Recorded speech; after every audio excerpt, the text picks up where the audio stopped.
ઘરમાં એક ભાઈ નથી, કાલ આ પ્રસંગ આવીને ઊભો રહી જાય, તું કેમ વ્યવસ્થા કરીશ? બે પાકા મિત્રો, બે એવા મિત્રો હતા સાહેબ, પણ એકની કૃષ્ણ જેવી જાહો જલાલી વાળો છે અને એક સુદામા જેવો ગરીબ છે, પણ બેની મિત્રતા કૃષ્ણ સુદામા જેવી છે. મને આ પ્રસંગને આ જાહેરાત હું નથી કરતો ખોટી, પણ સાહેબ ભારતમાં આવા મિત્રો થાય છે, હજી થાય છે. હવે સાંભળજો, એક ગરીબ માણસ છે અને બે વ્યવસ્થાના રૂપમાં, દિલથી નહીં હો, વિચારધારા બેની એક છે. બે પાકા મિત્રો છે. સવારના પોરમાં ભેગી ચા ન પીધી હોય તો બપોરનું જમવું ભાવે નહીં, આવી બેની મિત્રતા છે. અને એમાં એક જે નાનો માણસ છે ને, એને એક દીકરી છે. દીકરી જુવાન છે. દીકરીનો જ્યાં સંબંધ કર્યો છે, એ લોકો લગ્નનું પૂછવા માટે આવ્યા છે. યાગતા સ્વાગતા કરી, જમાડ્યા, અને પછી આ દીકરીનો બાપ, સાહેબ દીકરી પાત્ર જેવું છે.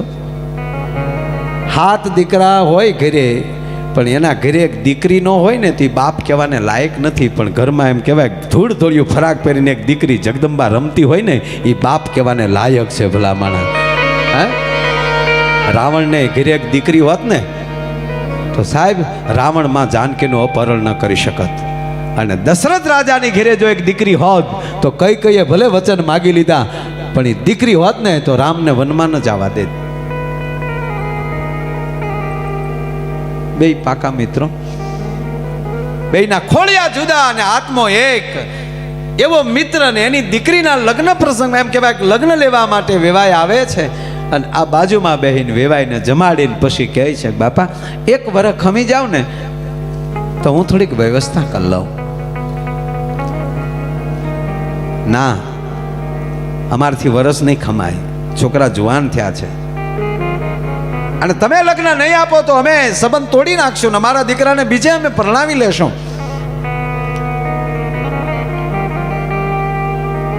રોઈ પડ્યો માણસ. દીકરાના બાપે જે લગ્ન લેવા આવ્યા હતા એને કીધું કે આ ઘડીએ અમને હા પાડો, નહીતર અમે ઊભા થઈ જાય. ના ના બાપા, ઊભા ન થતા. ગોર બાપાને બોલાવ્યા, હારા મુહૂર્તના લગ્ન લખાણા. ગોર બાપાને લગ્ન લઈને વયા ગયા. રાત પડી, પણ દીકરીનો બાપ છે ને, બાપ ઊંઘ નથી આવતી. એક આંખમાં વ્યવસ્થાનું દુઃખ છે, બીજી આંખમાં દીકરીની વિદાય થશે એનું અગાઉ દુઃખ છે. પણ વિચાર એ આવે, કરે રે ઘરમાં એક ભાઈ નથી, કાલ આ પ્રસંગ આવીને ઊભો રહી જાય, તું કેમ વ્યવસ્થા કરીશ? અને તાવને કોણ ખમા કે? મિત્ર યાદ આવ્યો કે મારો ભાઈબંધ છે, એની પાસે જાઓ. પણ પાછી ભાઈ કેવી ભાઈબંધી ખબર, કે હું લઈને મારા મિત્રને પાસે જાય અને કાંઈક માગીશ, અને કદાચ એને એવું થશે કે એટલે આ મારો ભાઈબંધ છે. પાછો વિચાર આવ્યો, ના, એને એવું ન થાય.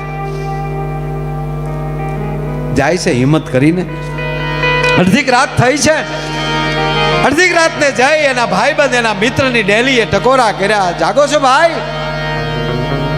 અને અમુક માણસ રાતે આ પહેલી વાર આવ્યો છે એટલે આજ ઓલાએ ખોલવામાં દોટ દીધી. અરે રે, કોઈ દી નો આવે, આજ કેમ આવ્યો, શું થયું? ડેલી ખોલી બેસાડ્યો.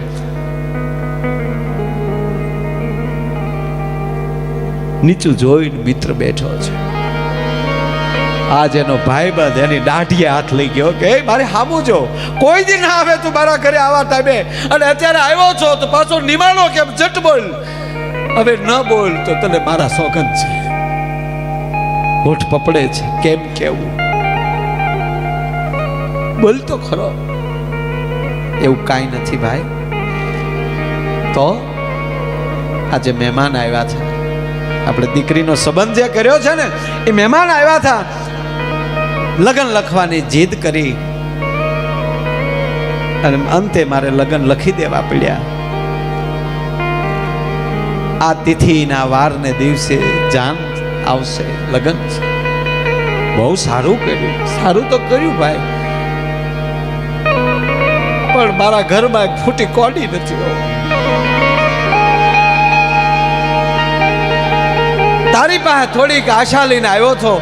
માગું ઈ પેલા કહું તને, તું મારો ભાઈબંધ છો, તું મારો મિત્ર છો, રોજ ભેળા બેહી છીએ, પણ તું દે ઈ પેલા હું કહું છું. તારા પહેલી જે રકમ લઈ જાઓ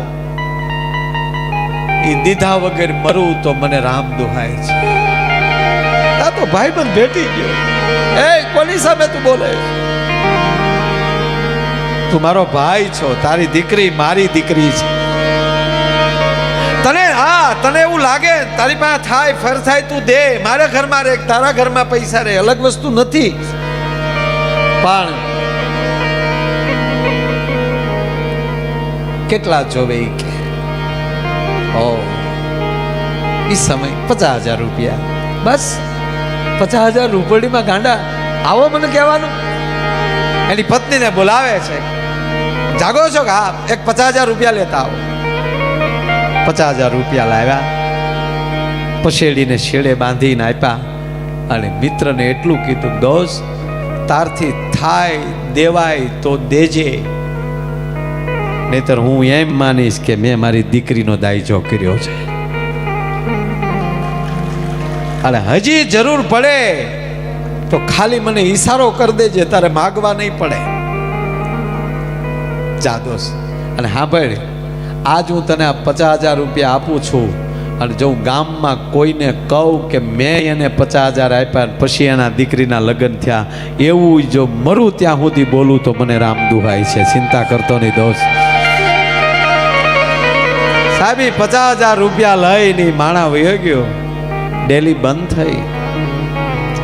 હવે દેનાર માણસ રડે છે. સાંભળજો, જેણે પૈસા આપ્યા એની આંખમાં આહુડાની ધાર થઈ. હવે એના પત્ની કહે છે, હવે દઈ દીધા ને હવે શું કામ રોવો છો? ચિંતા તો એટલી ને કે પાછા નહીં આવે. કે ના, એ તો મેં કહી દીધું કે મેં મારી દીકરીનો દાયજો કર્યો એમ સમજીશ, પૈસા ના આવે ની ચિંતા નથી. તો રડવાનું કારણ? ત્યારે એની પત્નીને કહે છે કે રડવાનું કારણ એટલું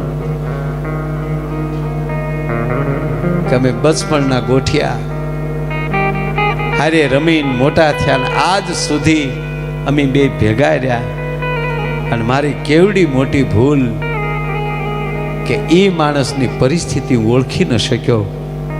મારે સામે હાલીને દેવા જોવે એને બદલે એને મારા ઘરે માગવા આવવું પડ્યું, એનું આજ મને દુઃખ છે. ભલા માણા મિત્ર હેડા કીજીએ, જેસો કુવાડો કોસ એ પસાડ્યો પાણી દીએ, પણ દિલે ન ધરે રોષ. જેની ભેળા બેહો તો આવા બેહો. ક્યાં દ્વારકાનો રાજા ખબર પડે કે આ સુદામો આવે છે. દ્વારકાના દ્વારે ભગવાન કૃષ્ણનું નામ લેતા લેતા સુદામા પોગી ગયા. મારે બીજા પ્રસંગમાં નથી જવું, જે ખાસ ફરમાય છે એ વાત ઉપર જ જવું છે. તા દ્વાર પર અટકાવ્યા, અને ભાઈ તો અટકાવે જ ને. અત્યારે આપણે આયા કલેક્ટરને મળવા જાય તો એ નો પટાવાળા પર શો વાળી દે. ભાઈબંધ હોય ને ભાઈ, ગમે એવા ભાઈબંધ આપણા, પણ એ જે પાત્રમાં બેઠો હોય ને ત્યારે એની મર્યાદા રાખવી આપણો ધર્મ છે. ભાઈ અહીંયા હું બેઠો છું, કોઈક મારો ભાઈબંધ અહીંયા આવીને હાવ અંગત ન્યાલી મહુવાથી આવ્યો હોય, નીકળ્યો હોય, જાતો હોય આબુ કે પાલનપુર જાતો હોય, ને ખબર પડે કે માયાભાઈ પ્રોગ્રામ છે, અને એ આવ્યો હોય અને સીધો અહીંયા ચાલુ પ્રોગ્રામ ખપ ખપ કરતો, કેમ માયાભાઈ મજામાં? તમને બધાને કે અમારા ગામના આ પ્રોગ્રામ ભડું હેઠો ન જાય. એમ આપણા મિત્રો હોય, પછી ધારાસભ્ય હોય તોય ભલે, કલેક્ટર હોય તોય ભલે, મંત્રી હોય તોય ભલે, પણ એની અદબ રાખવી આપણો ધર્મ છે. કારણ કે એ પાત્ર ભજવી રહ્યા છે, અને ગૌરવ લ્યો ને તમારો મિત્ર ત્યાં બેઠો છે, એની ઓફિસે ગયા હોય તો ખબદીને વયું નહીં. આપણે ગમે ત્યાં આપણે કોઈ મોટા શેઠ હોય, વેપારી હોય, તો એ અદબ રાખવાની. આપણે કહેવાનું મારો મિત્ર છે બરાબર, પણ અહીંયા કહેવાનું એ હું કઈ રીતે અહીંયા બેઠા ને હડપ હડપ કરતા સીધા, અને પછી કે ભાઈ 2 મિનિટ ઉભા રહે ને મીટિંગ મારું મોઢું તોલી લીધું. આ પોતાની ભૂલ્યું છે. તમારા જ ગામનો યુવાન છોકરો કે આપણો મિત્ર અહીંયા રામા કોઈ નાટક રમાતું હોય અને મહારાણો પ્રતાપ થઈને તેજ માથે બેઠો હોય તો ત્યાં જઈને કહેવાય કાં ધીંગા, એટલે એ પ્રતાપનું પાત્ર લઈને બેઠો છે યાર. પાત્રને તો માન આપ. આ દરેક પાત્રો છે આપણા, અને પાત્રોને ગૌરવ હતા હો સાહેબ. કાલ સવારનો દાખલો અમારો ભાવનગરનો, મૂળજી આશારામ નાટક કંપની, એ જ્યારે ભાવનગરમાં રમવા માટે આવ્યા, બ્લુટૂથ ચાલુ છે દોસ્ત, લખવું ન પડે, લાઈવ ફરમાઈશું હાલે છો. હા અત્યારે ભાવનગરમાં જ્યારે એ રમવા માટે આવ્યા અને એમાં મોહન મારવાડી, મૂળજી આશારામ નાટક કંપની, મૂળ અનુભાના લીમડાના સાહેબ, એ સ્ત્રી પાત્ર લેતા ને મૂળજી આશારામ, અને એવું એની જેટલી હકીકતના બેન ન ચાલી શકે. અને એટલું નહીં, તમને કહું જાહેરમાં કે અમુક અમુક સ્ટેટના માણસોના બહેનો એને એની પાસે હાલ્યું શીખવાના ક્લાસ લેતા છે, આવું પાત્ર. અને એમાં મોહન મારવાડી જે એમ કહેવાય એ નાટક કંપનીમાં ભેગો, અને જ્યારે ભાવનગર રમવા માટે આવ્યા ને કૃષ્ણકુમાર સિંહજીને આમંત્રણ આપ્યું કે બાપુ આજ નાટક જોવા પધારજો.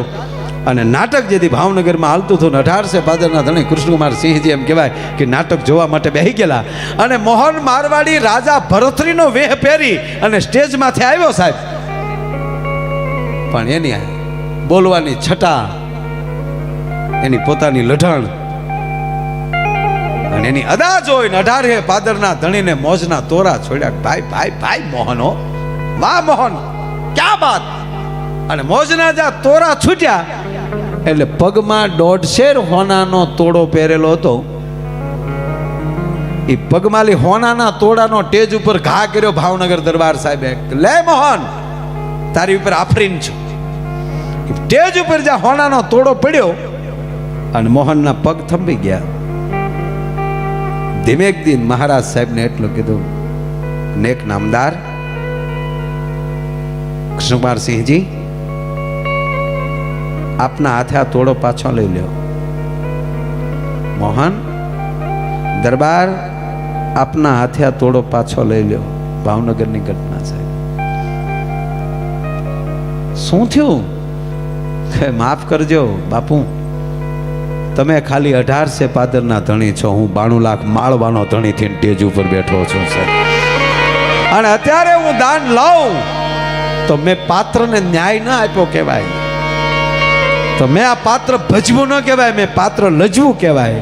કે પણ મોહન તું કલાકાર છો બાપુ, કલાકાર હાચો.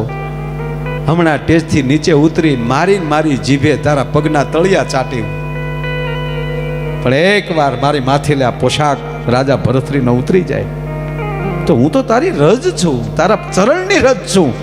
પણ અત્યારે મારી માથે સિરતાજ રાજા ભરથરીનો છે.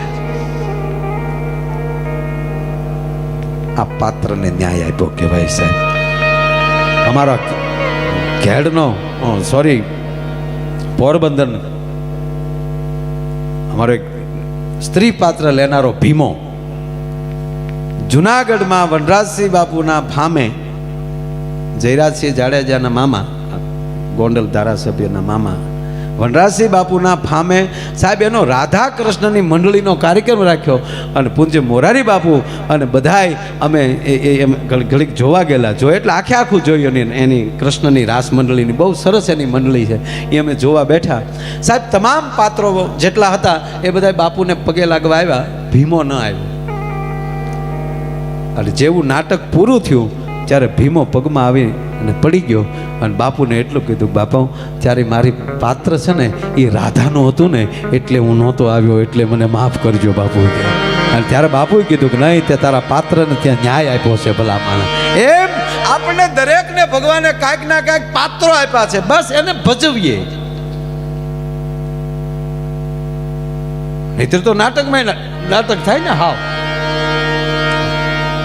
એટલે ફિલ્મ જોતા હતા ને, આગળ એક કપલ બેઠેલું, એ ઝીણી ઝીણી વાતું કરતા હતા, કારણ કે પહેલી જ વાર ફિલ્મ જોવા હારે આવેલા, બે હારે જોવા આવેલા તો ગુપસુપ વાતું કરતા હતા. પાછળ એક બીજો બેઠતો ને, એને કીધું, એ અવાજ ઓછો કરો, સંભળાતું નથી. બોલો વાતું કરતો હતો ને, એ પહેલવાન હતો, ઊભો થઈને કે હું છે તને નથી કહેતો, ધર્મેન્દ્રને કહું. તું ધીમું બોલ, તમે બોલો એ સંભળાતું નથી. હવે વોલ્ટેજ ખાઈ જાવે ને શું કેવું? ખરેખર એમાં માલી બેન શપથ લેવા આવ્યા ને તો રાધે રાધે કરતા કરતા આવ્યા. બોલ, બધું જામ્યું હો, અલગ અલગ. હા, મા દીકરા એ બે, એનો દીકરો સની દેવલ, હા, કેવો ફિલ્મમાં કામ કર્યા. ધર્મેન્દ્ર કેવું કામ કર્યા, કેવું કેવું છે બોલો. સોલે માલી બે નું થઈ ગયું, અમિતાભભાઈ નું ત્યાં ધર્મેન્દ્રભાઈ નું. હે, ઓલામાં બસંતી ને ઓલામાં શું નામ એ કઈક ભૂલાઈ ગયું. શોલે શોલે બધાય જોયું ને? ફિલ્મ જ હોય, બધાય જોયું કે નહીં? મેં જોયું, મેં તો 5 વાર જોયું. નાનો હતો ને તેદી. એમાં કેવો એક ગોટાળો છે કહું, કોઈ કહેતા નહીં, કારણ કે આપણે પસા વાર જોઈને બેઠા. હવે એમાં ભૂલ્યું કાઢ્યું તો મેળ આવે એવું છે નહીં. પણ તેદી મને ખબર હતી, મને જયાબેન ને બેને જ ખબર હતી. આપણે અમિતાભ બાપુના ઘરના જયાબેન, એને એટલે જ એને એનું મોટું પાત્ર હતું રામગઢનું. એના લગ્ન પછીનું જે પાત્ર છે પછી બોલ્યા જ નથી. હું કામ? એ ભૂલને એને ખબર હતી કેવો ગોટાળો છે આ. હા, એ કેવું રામ કેવું રામગઢ ને રામગઢ ને હા, રામગઢમાં લાઇટ હતી એ ફિલ્મમાં. રામગઢમાં લાઇટ નહોતી. રોજ જયાબેન ઓલું ફાનસ ઓલવવા નીકળે અને અમિતાભભાઈ બેઠા બેઠા ઓલું વાજુ વગાડતા હોય. બેન આવે એટલે વાજુ અટકી જતું હતું. સહેજ ત્રાહું હામું જોઈ લે, હજી એમણામાં જ જોવે છે. કારણ કે એમાં લાઇટ નહોતી, બરોબર? ફાઇનલ ને લાઇટ નહોતી ને ભાઈ, રામગઢમાં લાઇટ નહોતી. તો ધર્મેન્દ્ર જે ટાંકા ઉપર ચડી ગયો, ટાંકો ભરતા હેનથી મર જાઉંગા પટ જાઉંગા મોઈએ.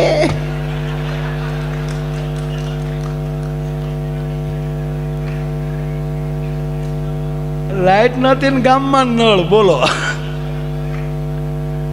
આવું આને ફિલ્મ કહેવાય. એમ જીવનની ફિલ્મમાં આવી નાની નાની ઘટના હોય ને પકડી ન રખાય, ફિલ્મ સમજીને કાઢ નખાય. ભલા માણા, ભૂલું તો માણસ તમામમાં હોય.